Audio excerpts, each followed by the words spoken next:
আসসালামু আলাইকুম গাইস, কেমন আছেন? আশা করি সকলেই ভালো আছেন। তো আপনাদের দয়ায় আমরা আলহামদুলিল্লাহ খুবই ভালো আছি। তো গাইস, আজকে আমাদের ওইরকম কোনো পরীক্ষা ছিল না, জাস্ট অ্যাসাইনমেন্ট ছিল। এখন অ্যাসাইনমেন্ট দেওয়ার পরও আগামীকালকে আবার কি জানি একটা বাড়ির কাজ দিয়ে দিছে, একদিন বাড়াইয়া দিছে। তো আজকে চাইছিলাম আমরা আসলে গাইস এক জায়গায় ঘুরতে যাওয়ার জন্য, কিন্তু পরীক্ষা যেহেতু আজকে শেষ না, কালকে শেষ, তাহলে দেখে গেছে আমরা কালকে এক জায়গায় ঘুরতে যাবো। তো আমগো ফ্রেন্ড একটা আছে মিহাদ, হ্যাঁ, ওই মিয়াদে আমগরে কইছিল কি যে আজকে ডাব খাওয়াইবো। এখন ডাব খাওয়ানোর কথা বললা আমগর বাড়ির অর্ধেক নিয়ে কুইন্দা যে বাগান দিয়ে ঢুকে গেছে গিয়া এর আর খুঁজে খাই না। এখন তো আমরা গেলাম ওর বাড়িতে যা খুঁজি, ওরা ফোন দিছি, ফোন দেওয়ার পর ফোন কাটিয়ে দিয়ে আমগর বলে এই জায়গায় আছে, ওই জায়গায় আছে, আবার একবার এক কথা বলে। এখন গাইজ আমগর তো সুন্দর করে এত একটা আঁকেলা বাস ধরিয়া দিছে।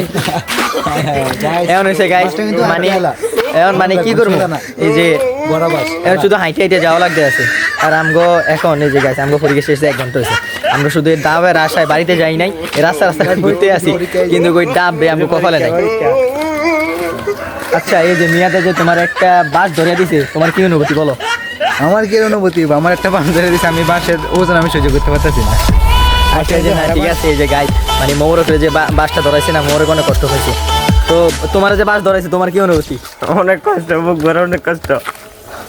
তো গাইজ ওকে দুইজনের মনের ভিতরে অনেক কষ্ট। তো আমগো আরেকজন ফ্রেন্ড আছে, ওর নাম হচ্ছে মেয়েরা, আমগো ক্লাস টপার। তো ওরা আমরা বলছিলাম যে আমগো সাথে যাওয়ার জন্য, ওই যদি আমগো লোকে যাইতো তাহলে দেখা গেছে আমরা ওর একটা বাস হাতে ধরিয়ে দিতাম, সমস্যা ছিল না, ওর একটা বাস ধরিয়ে দিতাম। তো কি করতাম যে মেয়েরাবের একটা ভাগ্য, আল্লাহ তারা হায় তারও বেশি দান করক বলছি। ও বলার সাথে সাথে এই যে দেখেন গাইছে আমাদের সবজিও বড় ভাই মেহরাব। এখন মেহরাব, তুমি কি জানো যে আমগো বন্ধু মিয়াদ আম করে একটা আঁকেলা বাস ধরিয়ে দিছে? তোমার অনুভূতি কি বলো? আমি আগে থেকে জানতাম যে তোমাদেরকে মিয়াদ কি দিবে, বাস দিবে। গাইজ দেখছেন অলরেডি ও আগে কয়েকটা বাস খাইছে। তো এখন বাস বন্ধুদের কাছ থেকে বাস খাই কেমন একটা এই সম্পর্কে একটা ধারণা আছে। তো এই জন্য আর কেউ আমরা বাসে যাই না। ওই দেখেন গাইস, যে এই বাস কি, এই বাস দিলেও তারপর দেখা গেছে আমরা এই বাসগুলো নিয়ে জীবনে একটা কাজে লাগাইতে পারতাম। ও আমরা এমন বাস ধরাইছে, এই বাস দেওয়ার কোনো হয় না। এখন তো রাস্তাতে যে যাইতেছে, হাঁটতে আসি, এখন একজন এক একটা টপিকে কথা বলতেছে, সময় নষ্ট করে লেগে মাঝখান দিয়ে আমগো মোমরে ঘরত করে আমরা জিজ্ঞাসা আছে, তারে তুই যদি বিয়ে করস তখন সবার আগে কারা দাওয়াত দিবি।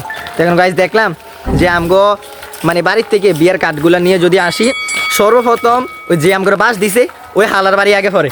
তো দেখা গেছে ওর আগে কাঠটা দেওয়া লাগে। আর এ যেহেতু বলছে, তো এর বাড়ি হয়েছে গাইছে একদম গুদার কাঠ ফারাইয়া যায় গাজীনগর একটু আগে দিয়া। তো সর্বশেষ ওর কাঠটা আমি যখন এই কথা কইছি, এখন কইতেছে আমি নাকি এর বাস আরেকটা ধরিয়া দিছি। এখানে আমি যে তোমার বিয়ের আগে বাস একটা দিয়ে দিলাম, তোমার কি অনুভূতি বলো? এই না গাইস সুন্দর একটা উত্তর দিয়েছে, তাই না?